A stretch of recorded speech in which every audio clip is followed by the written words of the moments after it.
How to fix Microsoft Store error 0xC800044E on Windows 10. Here are some tips that would help fix Microsoft Store error 0xC800044E on Windows 10. 1. Disable the proxy server. 2.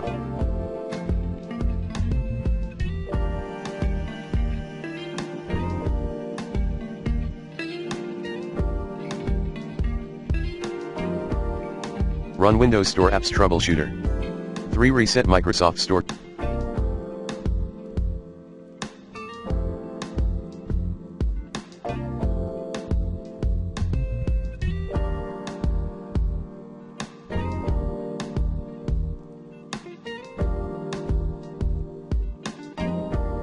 Cache BIOS reset.exe.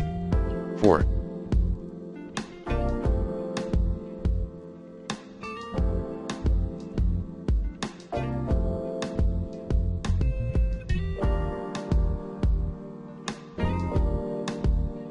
Reset Microsoft Store.